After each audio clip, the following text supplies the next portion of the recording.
Olá IGV, olá Eclésia, boa noite. Esperamos que você e a sua família estejam bem, né? Todos bem, com saúde. Estamos voltando, né? Os nossos cultos ao normal, presencial. E creio que a cada semana as coisas vão voltando ao normal, né? Irmãos, eu creio que nunca como antes você entendeu a importância de estar num lar, a importância de estar numa família, a importância do ambiente, né, de uma casa com pessoas. E eu sei que nessa pandemia, ao mesmo tempo que a sua afeição pelos seus familiares aumenta, as lutas e os atritos também aumentam, né?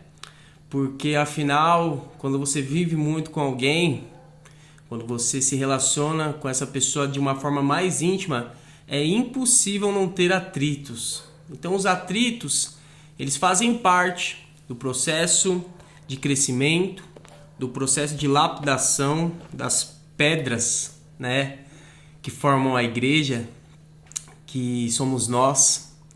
Então esses atritos fazem parte. Mas não é bom que esses atritos levem a separações, levem a intrigas, levem a problemas familiares que desestruturam, né, a família, mas que todos nós devemos aprender com esses atritos, né? O Senhor Deus, Ele nos ensina a deixar a paz do Senhor sobre a casa daqueles que nós visitamos, porque a paz do Senhor, ela reina sobre a casa do cristão. Então nós precisamos entender uma coisa, que Deus é um Deus de paz e Ele tem a paz para o nosso lar. Mas ao mesmo tempo que Deus tem paz para o nosso lar, o inimigo, ele não está feliz com o plano de Deus. Todas as vezes que você quer entender o princípio de algo, como algo funciona, como algo deve funcionar, você tem que voltar para o princípio dele. E o princípio da nossa família está estabelecido aonde? Não é nas mídias sociais, não é no curso de casais. O princípio de uma família está baseado na Bíblia, lá no livro de Gênesis, quando Deus cria o homem e a mulher. E Deus, ele fala para que eles multipliquem, frutifiquem, que eles formem uma família, né? Então Deus dá a família para o homem por vários motivos, né? É muito mais do que a multiplicação, a proliferação, mas tem muito a ver com o deleite familiar, porque Deus é família. Então nós olhamos para Gênesis e encontramos os princípios de uma família. E você vê que lá em Gênesis, desde Gênesis, alguém não está feliz com o plano de Deus para a família. Existem apenas, nós sempre repetimos isso, existem apenas duas instituições que são atacadas pelo reino do inferno, pelo diabo, que é a família e a igreja. Elas duas representam a mesma coisa, elas representam a vida de Deus fluindo. Por isso que o diabo tenta destruir a família. Então entenda uma coisa, o diabo não está feliz com a sua família. O diabo, ele quer destruir a sua família, porque é para isso que ele veio, essa é a obra dele: roubar, matar e destruir. Enquanto Cristo veio para dar vida, mas vida em abundância. Então nós temos que entender que o plano do maligno é desestruturar a família. E esse papel, né, do inimigo, ele sempre aconteceu desde o Éden. Como que o inimigo desestrutura alguém, desestrutura uma família, né? A primeira artimanha dele foi mexer na identidade de Adão e Eva. A primeira artimanha dele foi falar para Adão e Eva que eles não eram o que eles já eram. Enquanto Deus fez o homem à imagem e semelhança dele, o diabo falou que no dia que eles comessem do fruto, eles seriam iguais a Deus. Mas Adão e Eva já eram semelhantes a Deus. Eles eram feitos da natureza de Deus. Então o diabo mexeu com algo mostrando para eles que eles não eram. E até hoje o diabo faz o quê? Ele faz isso na vida do crente. O diabo, ele fala para o crente o que ele não é. O diabo inverte as coisas. Então o cristão já é alguma coisa perante a Bíblia, o diabo fala que ele não é. Então, tudo começou com uma voz no jardim. Tudo começou com o diabo falando no ouvido da mulher. E olha que interessante, o pecado entrou no mundo e a humanidade foi derrubada, né, que agora nós conhecemos como humanidade caída. Tudo isso que nós vemos, irmãos, pandemia, doença, atentado, terrorismo, coisas da natureza, tudo isso que nós vemos aconteceu pós-queda de Adão. Então foi por causa do pecado de Adão que o mal entrou na humanidade. E foi por causa de deixar uma voz falar na família de Adão que toda a humanidade caiu. Você vê como uma voz pode fazer toda a diferença na sua família, né? A palavra que nós vamos falar hoje é: que voz está entrando na sua família? Quais são os tipos de vozes que você deixa entrar na sua casa, que você deixa entrar no seu lar, que você deixa entrar na vida dos seus filhos, da sua esposa, do seu marido, dos seus irmãos, né? Até mesmo dos seus pais. Que tipo de voz tem falado, ditado a sua casa? Então hoje nós vamos falar a respeito de 3 vozes que eu escolhi hoje para falar que elas derrubam famílias. Que eu tive experiências que famílias são destruídas por causa dessas vozes que o inimigo usa para entrar na nossa casa. Amém? Então a primeira que eu quero falar com você é a voz da impureza. Olha que coisa interessante. A impureza, né, no Novo Testamento é muitas vezes colocada como conotação sexual. Então, esse tipo de impureza, ele tem derrubado famílias. Esse tipo de impureza, ele tem acabado com casamentos, com relacionamentos de pai e filhos, né? E o que é impureza? Impureza é tudo aquilo que mexe com a sua natureza divina. O que a Bíblia fala a respeito da sua natureza? O que a Bíblia fala a respeito de quem você é? A Bíblia diz assim que você já foi santificado pelo sangue de Cristo. E antes você vivia para sua natureza pecaminosa, mas agora você vive para a natureza de Deus, porque hoje a sua natureza ela foi renovada. Amém? Até aqui eu creio que você está me acompanhando. Então, o que seria colocado como impureza? Impureza é tudo aquilo que nós fazemos que não faz mais parte da nossa natureza, mas que faz parte da natureza do mundo.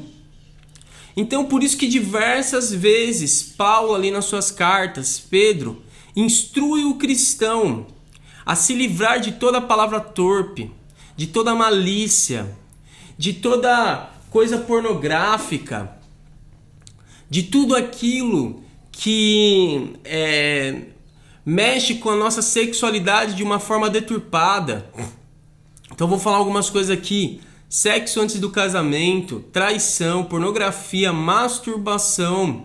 São coisas que tocam na vida, muitas vezes, de um casal, de uma família, né? A homoafetividade. Tudo isso a Bíblia considera como impureza, coisa impura. E eu já vi famílias sendo destruídas porque deixaram a voz da impureza entrarem no seu lar. Então, nós precisamos entender como nós vencemos isso, porque nós não podemos falar que nós somos impuros, porque o sangue já nos purificou. Nós não podemos falar que nós somos pecadores, porque nós já fomos santificados e justificados.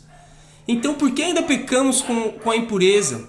Por que ainda deixamos que a impureza entre na nossa casa? Então, Romanos, capítulo 7, versículo 6, fala assim, preste atenção. A primeira forma de você vencer a impureza é você entender quem você é em Cristo. Primeira coisa, a sua identidade. Paulo nunca chamou os cristãos de pecadores, mas sim de justos, por mais que eles estivessem pecando. Então Paulo sempre lembrava eles da natureza verdadeira, porque a nossa natureza verdadeira é mostrada na Bíblia. Então em Romanos 7, capítulo 5, fala o seguinte: porque quando vivíamos, olha que interessante, a palavra vivíamos é passado aqui. Então Paulo não fala porque nós vivemos e viveremos, ele fala vivíamos, passado. Porquanto nós vivíamos segundo a carne, segundo os desejos da carne, as paixões pecaminosas postas em realce pela lei mosaica, pelas regras do Antigo Testamento.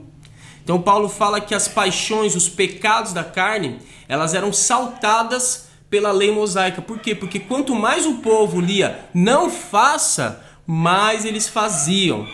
Quanto mais o povo falava, ouvia ali Moisés falar isso é proibido, mais dá vontade de fazer. Então Paulo ressalta que a lei ela traz à tona o pecado, ela dá vontade.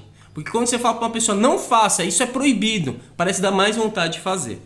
Então ele fala que as paixões pecaminosas postas em realce pela lei operavam em nossos membros a fim de frutificarem para a morte, porque o fruto do pecado é morte, nós já sabemos isso. Versículo 6, agora porém libertos da lei. Agora Paulo começa a falar a realidade do cristão, preste atenção. Agora porém libertos da lei, estamos mortos. Presente, estamos. Então agora nós que somos libertos da lei, estamos mortos. Mortos para quê? Estamos mortos para aquilo que estávamos sujeitos. Passado. Então você está morto para aquelas práticas que você estava sujeito, que te dominavam. É isso que a Bíblia está falando aqui. Olha a realidade, é a sua realidade hoje. Então, nós estávamos mortos, de modo que servimos em novidade de espírito e não em caducidade. Caducidade aqui é coisa velha, coisa que não serve mais, Em caducidade da letra ou caducidade da lei.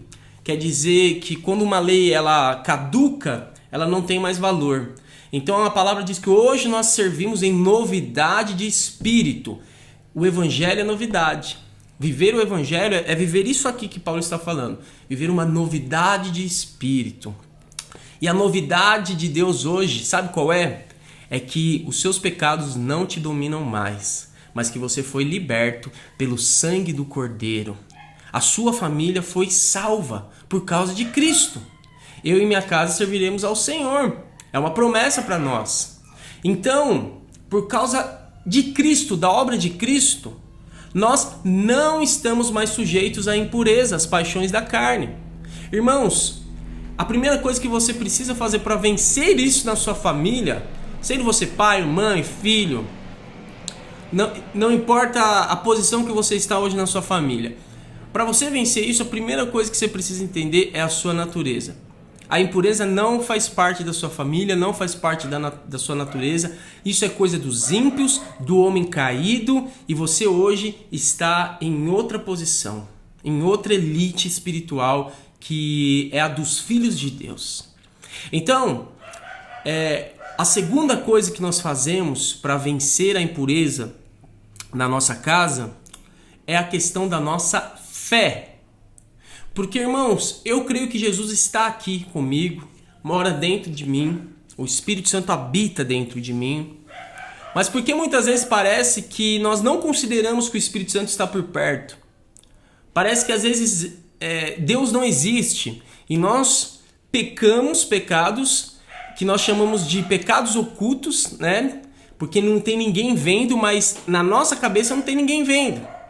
Mas Deus está com os olhos sobre nós a todo momento, e muito mais do que isso, porque às vezes a gente fala, o Senhor está com os olhos sobre você, e nós achamos que Deus está lá em cima no céu, com os olhos sobre nós, né? Mas muito mais do que Deus olhar para nós dos céus, é Ele habitar dentro de nós. O Senhor está com você, o Senhor habita dentro de você. E por Ele habitar dentro de você, como é que em alguns momentos a nossa fé pode ter uma lacuna, em que nós simplesmente esquecemos dessa verdade? Se Deus e Jesus está comigo a todo momento, como é que nós pecamos ainda? Sendo que Ele é a pessoa mais santa. Então nós precisamos de uma revelação nova a respeito de quem é Cristo em nós, em mim. Então, entenda, quando nós temos revelação de quem é Cristo em nós, nós temos a nossa fé multiplicada, a nossa fé cresce. Então, aqui acontece algo muito interessante, né, na vida do cristão. Quando você entende quem você é, quando você entende a obra de Cristo na sua vida, a sua fé ela aumenta. E quando a sua fé aumenta, você tem força para praticar. Porque tem muito crente que não pratica a palavra? Porque tem muito crente que não vive uma prática de fé? Porque a sua fé está abalada. Ele perde confiança, ele perde a fé em Deus, ele perde a confiança nos irmãos, perde a confiança dentro de casa, no marido, na esposa, perde a confiança no pastor. E quando a fé ela é abalada, nós perdemos a prática de fé, né? Que é muito importante, porque nós estamos falando tudo isso aqui para que você tenha uma vida prática, né? Então a nossa prática tem que andar de acordo com a nossa crença. Crença correta produz práticas corretas. Se você ainda está tendo práticas erradas, é muito provável que a sua crença está errada. Então nós temos aqui agora praticar. E a terceira forma de vencer a impureza é a prática. É você entender quem você é, ter a revelação, entender quem você é, ter a sua fé elevada e agora praticar. Por isso, não deixe que a impureza entre na vida dos seus filhos. Não deixe que a impureza entre na vida do seu marido. Não deixe que a impureza entre na sua vida. Continue dependendo do sangue de Cristo para vencer essas coisas na sua vida. Ore pelo seu marido, ore pelos seus filhos sobre essa questão. Se você tem o filho homem, ore por essa questão. A questão da pornografia, a questão da masturbação, a questão da lascívia. Se você tem sua filha, ore por essa questão, porque nós achamos que às vezes só atinge os homens, mas muitas mulheres têm problemas com isso também. Problemas na área sexual, problemas na área de carência, mulheres que estão se doando o seu coração para homens canalhas, homens que não têm a mesma visão de reino que essas mulheres, e por causa da carência do coração, mulheres e também homens se entregam a um relacionamento totalmente deturpado, totalmente fora dos padrões de Deus. Então, ore por isso na sua casa. Ore pelos seus filhos, coloque a mão na cabeça dos seus filhos, orando por essa questão. Pai, muito mais que orar também, converse com seus filhos, né? Mãe, converse com a sua filha, tenha um jogo aberto com eles a esse respeito. E no seu casamento também converse disso. Vocês são uma só carne. É importante porque o diabo ele usa a impureza como pecado oculto, e quando a gente menos percebe, a coisa está muito maior do que a gente imagina, né? Então, cuide da sua casa nessa questão. A segunda voz que entra na nossa casa é a voz do legalismo. O que é o legalismo? Legalismo é você tentar voltar às práticas da lei, que já foram vamos dizer assim, abolidas pelo sangue de Cristo. Deus deu a lei para um povo específico, que é o povo de Israel. Mas tem muito cristão tentando vencer a sua carne, vencer na vida, tentando praticar a lei. Tentando ser aceito por Deus por causa da lei. Sendo que hoje, na nova aliança, tudo é por causa de Cristo. Beleza? Então, o legalismo é a prática religiosa que volta para a lei. E colocam regras absurdas para que você seja aceito por Deus. Existe o legalismo familiar, que é aquele legalismo que você ensina o seu filho que para ser aceito por Deus ele tem que se comportar bem. E nós ensinamos errado. E muitas das vezes você cresceu e você também ensina o seu filho que para ele estar bem com você, ele tem que em todo momento fazer aquilo que o pai manda. E eu concordo que o filho tem que obedecer ao pai, né? Isso é um mandamento de Deus, para que se multiplique os dias do filho. Então é bom que o filho ouça o conselho do pai, porque é sábio. Mas vai ter o dia que o filho vai desobedecer.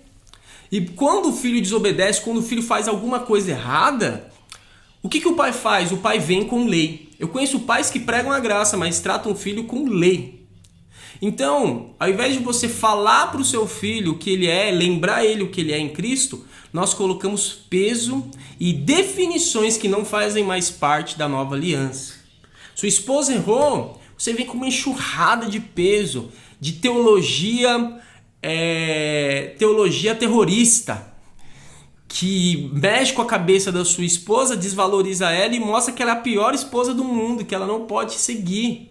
Quantos homens não colocam esse peso sobre a mulher e a mulher com esse peso, ela vai ficando cada vez mais infeliz, né?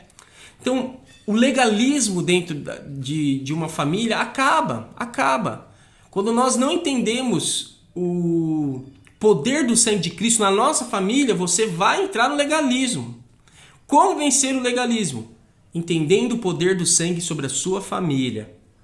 Quer ver uma coisa que acaba, que é legalismo, acaba com a família? Maldição hereditária. Tem crente que acredita que a maldição hereditária ainda está sobre a vida dele. Mas a maldição hereditária não existe, pastor? Existe. Existe para o mundo. Existe no Velho Testamento para o povo judeu. Mas para nós, existe um versículo-chave muito curto que é Romanos 8. Olha o que diz em Romanos 8, lá no versículo 1. Diz assim: agora, pois, já não há nenhuma condenação para aqueles que estão em Cristo Jesus. Versículo 2.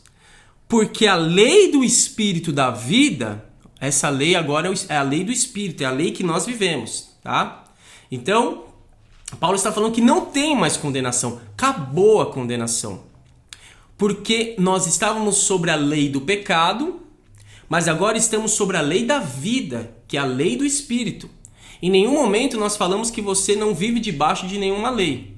Todo ser humano vive debaixo de uma lei, tá? Tanto natural quanto espiritual. Vou te dar uma lei natural que você está sujeito, a lei da gravidade. Você está sujeito a essa lei, né? Se você pular de um prédio de 20 andares, você vai morrer, porque você está sujeito a essa lei. Mas existe uma lei que sobressai a lei da gravidade, que é a lei da propulsão, que os aviões voam, que um foguete vai para o espaço. Isso é a lei da propulsão. Então essa lei, ela ultrapassa a lei da gravidade. Vamos dizer, ela é maior que a lei da gravidade. A lei do Espírito é a lei que nós vivemos hoje. Antes o pecado ele te segurava no chão. Você era uma pessoa pesada, né? Os seus pecados eles te dominavam. Mas quando você conheceu a lei do Espírito, que é essa lei da propulsão, agora você voou. Agora o pecado não te domina mais e você pode decolar na sua vida. E você pode agora subir de vida, subir de patamar. O pecado é um patamar baixo, é um patamar de pessoas caídas. Mas a santidade é um patamar alto, de quem quer crescer em Deus, crescer no reino. Então, a lei do Espírito da vida, em Cristo Jesus, te livrou da lei do pecado e da morte. É isso que Paulo está falando aqui. Então, maldição hereditária é para o cristão? Não. Se você crê na obra de Cristo, se você crê que você foi liberto na cruz do Calvário, não tem mais maldição para você. Eu já vi famílias serem destruídas por causa desse negócio de maldição hereditária. Desse negócio de ficar confessando pecado que já aconteceu há muitos anos na vida do cristão, na vida do pai, na vida da mãe, do tataravô, e agora tem uma maldição na sua família porque o seu avô pecou. Irmãos, realmente, né, por causa do pecado de todos pereceram, todos pecaram. Mas a palavra fala, por causa da santificação de do sacrifício de por meio de um só homem, muitos se tornaram justos. Olha que interessante, não importa o que seu avô fez, que seu tataravô fez, se ele matou, se ele estuprou, se ele roubou, isso era coisa da vida dele, é passado da vida dele, se ele está vivo ou se ele já morreu, passou. Isso não tem mais nada a ver com você. Sabe por quê? Porque diante de Cristo você foi liberto. Então para de olhar para o seu familiar que tem um problema, tem uma doença e falar, eu também tenho. Minha tia teve câncer, minha mãe teve câncer, minha avó teve câncer, acho que eu vou morrer de câncer também. E você faz exames excessivos para ver e aquilo fica te dominando. Não pode aparecer uma pintinha na sua pele que você já acha que é câncer. Você está sendo dominado, você não está vivendo uma vida plena. Tudo porque você acredita que a maldição ainda está na sua família. Não tem mais maldição sobre a sua família. Você está liberto pelo sangue de Cristo Jesus. Você pode dar um amém aí na sua casa? Amém? Isso é poderoso, irmãos. Isso é para nos libertar. E mais uma coisa, a religiosidade, né, também acaba com famílias. O peso, né, o peso das tradições, o peso de você tentar ensinar o seu filho a todo custo, né, as tradições de uma igreja, né? Você vai numa igreja e tem tudo aquilo certinho, toda uma liturgia. Mas deixa eu dizer uma coisa, a organização é importante, mas se não tiver vida do Espírito, isso não importa de nada. Isso vira uma religião terrível, isso acaba com famílias, né? Acaba com famílias porque você acaba ensinando eles a serem corretos naquele ambiente, mas quando ele vai para a escola, para a faculdade, tudo é perdido, porque você não ensinou o filho a fluir no Espírito, a depender do Espírito Santo. Então a religião, ela acaba com as famílias. Mas eu estou tirando isso da minha cabeça? Não. Existia um legalismo, né? Na época dos apóstolos, era a circuncisão. Muitos ensinavam que eles precisavam ser circuncidados, aquela coisa que o judeu faz com o menino ali no órgão genital do menino, né? Aquele corte. Então, aquilo era uma prática judaica que os cristãos judaizantes que guardavam a lei, eles queriam obrigar os cristãos gentios a fazerem isso também nas suas casas, né? E até hoje isso perdura. Talvez você não circuncida seus filhos, mas você coloca um peso terrível sobre eles todas as vezes que ele peca. E para ele ser aceito por Deus, ele tem que seguir toda a sua cartilha de crente, né? A sua esposa, ela tem que seguir toda a cartilha de uma boa pastora, de uma boa mulher, de um cristão. E se ela falhar, ela está fadada, né, ao fracasso, às suas acusações, né? Seu marido, talvez ele não é cristão ou é cristão e quando ele falha, você traz longos pesos sobre as costas dele. Você procura o seu pastor, você malha o seu marido, o seu pastor. Você procura o pastor, você não defende o marido, nem procura ajuda, você só reclama do seu marido, né? Então, muitas das vezes nós colocamos na instituição responsabilidades que são nossas. Mas isso é assunto para outro vídeo, né? Que a gente vai gravar ainda. Lá em Tito, capítulo 1, versículo 10, abra aí, Tito, capítulo 1, versículo 10, Paulo dá uma instrução para o seu discípulo Tito. Olha aqui que Paulo diz: pois há muitos rebeldes que promovem conversas inúteis e enganam pessoas. O que são conversas inúteis para você e que enganam pessoas? Talvez você ache que conversa inútil, na nossa concepção, a primeira coisa que vem na nossa cabeça é uma conversa maliciosa, é uma conversa que engana, uma mentira. E realmente, isso também é inútil e é mentira. Mas sabia que nesse texto Paulo não estava se referindo a isso, né? Paulo estava se referindo a outra coisa. E aí ele fala: refiro-me especialmente àqueles que insistem na necessidade da circuncisão, prática religiosa, prática que foi quebrada pelo sangue de Cristo. É preciso fazê-los calar, pois com seus ensinamentos falsos tem desviado famílias inteiras da verdade. Olha como a religião, a voz do legalismo, pode desviar uma família inteira da verdade. Qual que é a verdade? A verdade é Cristo. A verdade é a cruz. A verdade é que você já foi liberto, não há mais condenação. Essa é a verdade. Eu estou falando a verdade aqui para você que está escrito na palavra. Então, a verdade é que não há mais condenação. Mas os legalistas, com palavras, muito sutis, eles contam mentiras e palavras inúteis, que não valem mais. Práticas que você pode fazer que não vai mudar nada para Deus.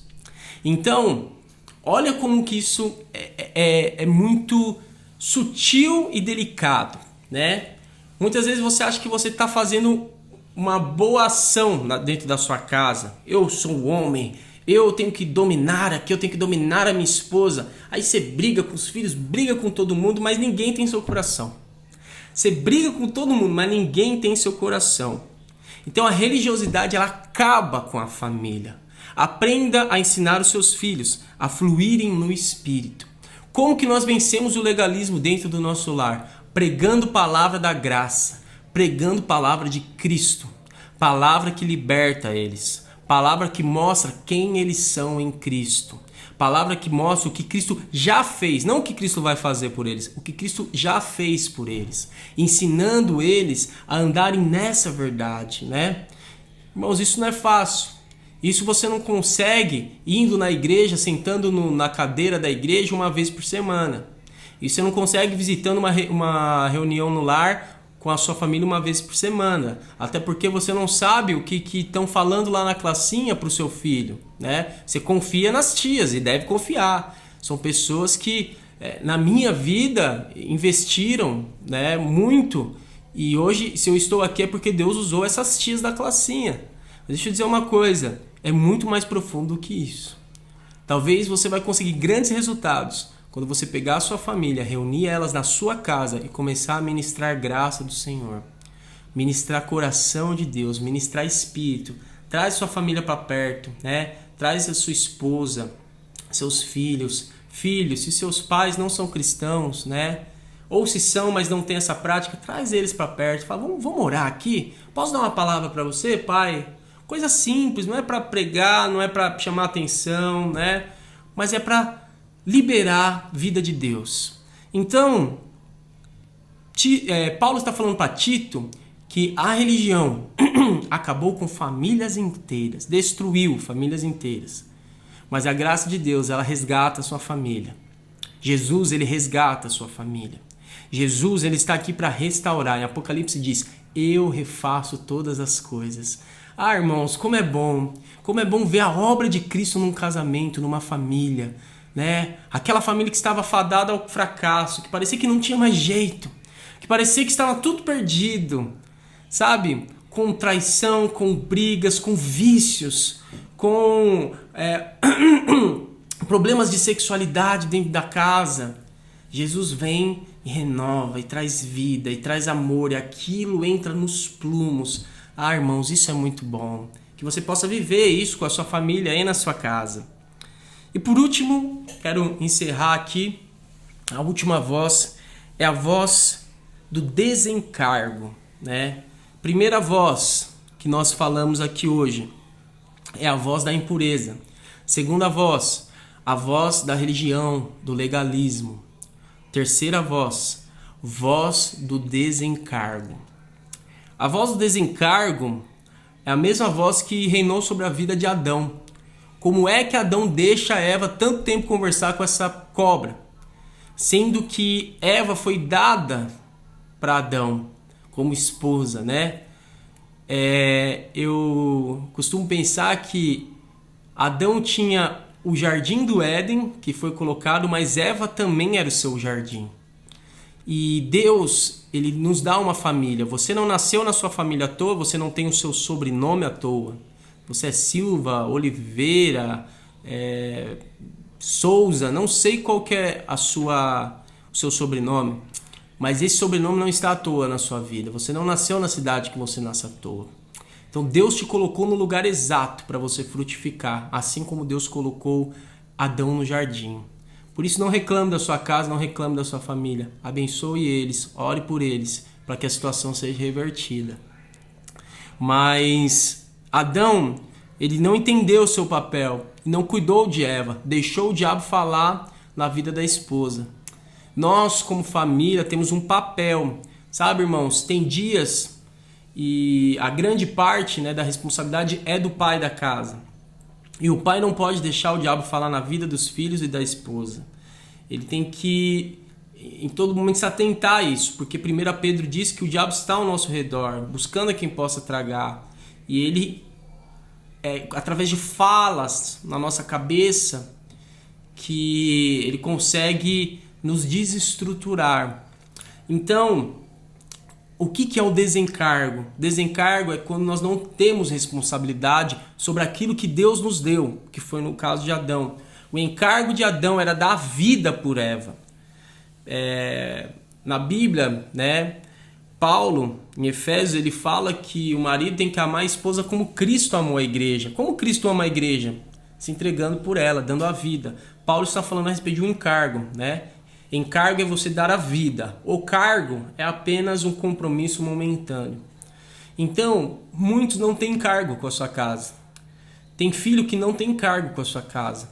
Ele vive na igreja institucional, Ele vive na instituição, ele toca na instituição, mas não tem tempo para se relacionar com seus pais.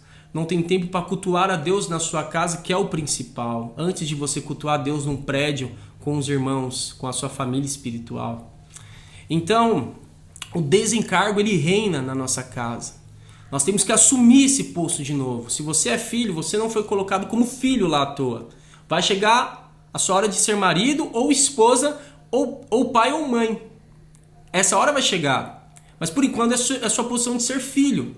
Qual que é a posição de filho segundo a Bíblia, Efésios fala. Efésios 6 fala assim: filhos, obedecei aos vossos pais no Senhor, porque isso é justo. Honra o teu pai e tua mãe, que é o primeiro mandamento com promessa, para que te vá bem e sejas longa a sua vida. Resumidamente, obedecer e honrar. O filho dentro da família, ele obedece e honra. O que é obedecer? É ouvir os mandamentos do pai, da mãe, até o ponto que você tenha que escolher entre a Bíblia e os mandamentos do pai, Vou te dar um exemplo. Tem pai que não deixa o filho ir para a igreja e ser cristão. Nessa hora o filho vai ter que escolher, porque isso é um mandamento que o pai está fazendo contra o evangelho. Mas 99% das vezes o pai só quer o bem para o filho. E o papel do filho é obedecer. É obedecer sem reclamação. É obedecer até mesmo quando o pai fala alguma coisa que você vê que você não quer fazer ou que você não acha correto.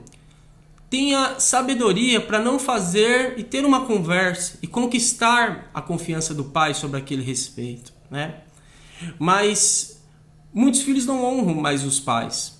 Não honram, não falam uma palavra de afeto, de carinho, um abraço, Então, isso é negligência sobre a posição que Deus te deu na sua família. Outra posição, esposa, mãe. Isso é uma posição. A mulher sabe edificar o lar. A função da esposa, segundo Efésios 5, é submeter ao seu marido, entender que ele é o cabeça da casa e ela edificar o lar. Ela ensinar os filhos a seguirem o caminho de Deus. Ela orar pelo seu marido. Ela cuidar do seu esposo. E quando eu falo cuidar, é em todos os aspectos.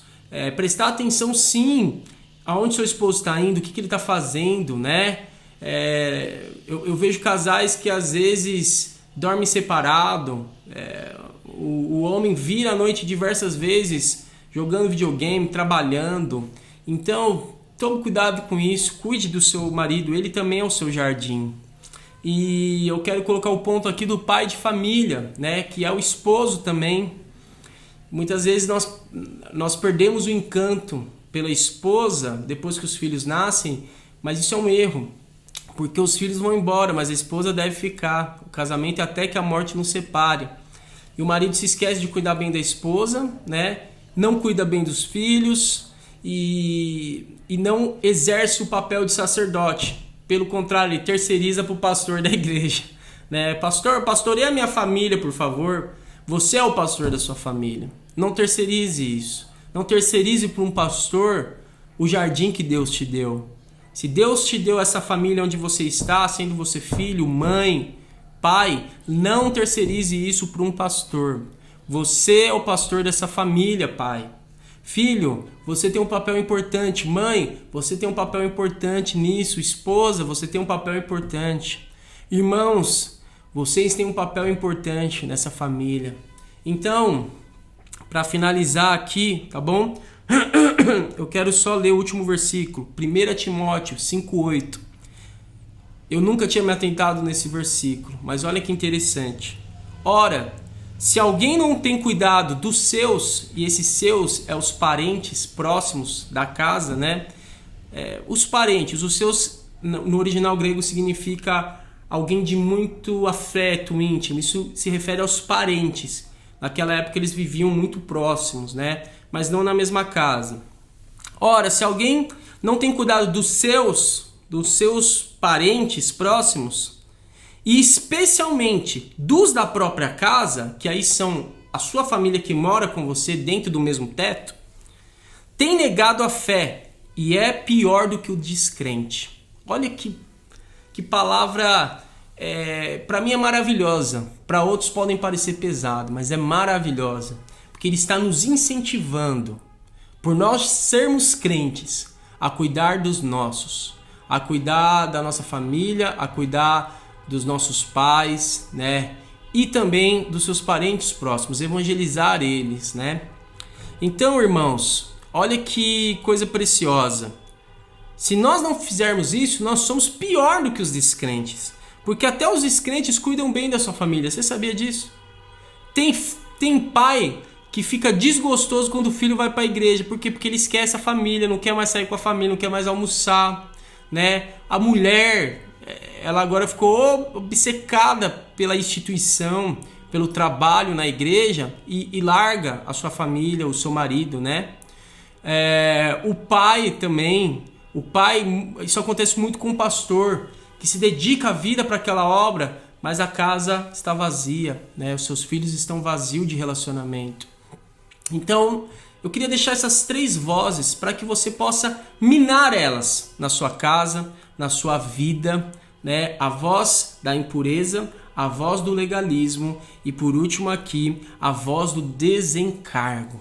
Que nós possamos juntos, como cristãos, orar pela nossa família e ter esse encargo. Você está comigo nessa? Você consegue hoje orar pela sua família? Fazer um comprometimento de viver a vida pensando neles, orando por eles? Irmãos, não há maior instituição. A instituição mais antiga formada por Deus é a família. E ela e a igreja são as mais importantes. Você tem 2 famílias. A sua primeira família, que é com quem você vive aí, e a sua segunda família, que é a família dos crentes, a família da fé. Vamos orar nessa noite, pedindo para Deus que essas coisas não venham alcançar a nossa família. Amém? Senhor, nós queremos agradecer, Pai. Agradecemos pela nossa família. Agradecemos pela sua revelação. Agradecemos, Deus, porque o Senhor tem guardado o nosso lar. O Senhor tem protegido. Continue nos livrando da impureza. Continue nos livrando, Deus, de tudo aquilo que tente acabar com o matrimônio, acabar com a vida dos nossos filhos, das nossas filhas. Livrem eles, Pai, de se envolverem em coisas que vão marcar a vida deles, Pai. Mas que hoje eles venham ser marcados pelo Teu Espírito, Pai. Cuida das nossas esposas.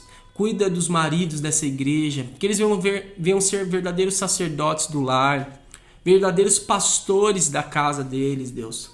Oramos também, Pai, para que o legalismo não venha reinar sobre a nossa casa, toda religião, religiosidade venha cair por terra nas famílias e que eles venham ter, Pai, fluir do Espírito. Oramos também contra o desencargo. Coloca o encargo no nosso coração, Espírito. Coloca o encargo sobre cuidar uns dos outros, servir uns aos outros, honrar pai, honrar mãe. Coloca o encargo sobre ser um bom marido, ser uma boa esposa, que nós possamos dar as nossas vidas por essa verdade, Deus. Porque, Pai, muitas coisas podem passar, mas a nossa família continua conosco até a nossa morte aqui na terra, Deus. Por isso, queremos, Pai, te pedir que o Senhor nos capacite a ensinar esses irmãos a cada dia, a compartilhar dessa verdade e, principalmente, capacite todos nós a viver essa verdade. Em nome do Senhor Jesus. Amém. Amém, irmãos. Obrigado por ter assistido essa live e espero que logo possamos estar juntos presencialmente, tá bom? Você é abençoado, a sua família é abençoada. Fica com Deus. Um grande abraço para você. Tchau!